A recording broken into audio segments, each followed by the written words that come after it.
Hi there. I'm Stuart, one of the co-founders of Vividly. Today we're going to talk a little bit about slotting.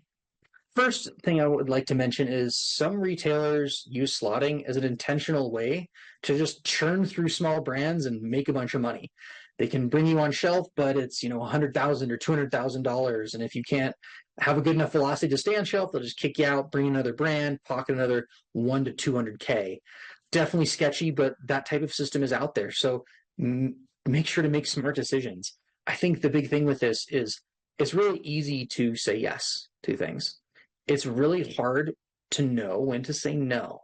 I think really best in class brands are really good about knowing when to say no and maybe saying yes to something down the road. And sometimes slotting can be high enough to where maybe you decide to wait another year to work with that specific retailer.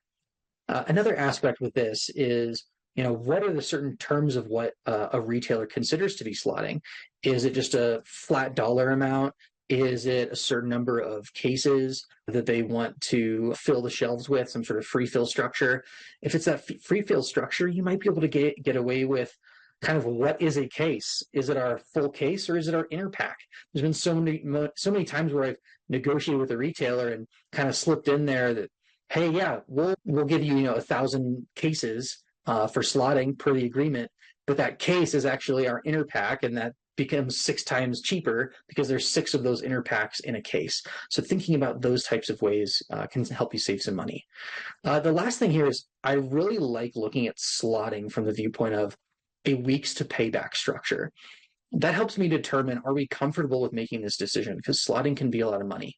If you know what your margins are, if you have a good understanding of what you think your velocities are going to be in this certain account, then you can back into how many weeks will it take to offset that slotting. So if it's going to cost me 100 grand and my margin is 50%, I'm going to sell 10 units per store per week and I'm going to get into 1,000 stores.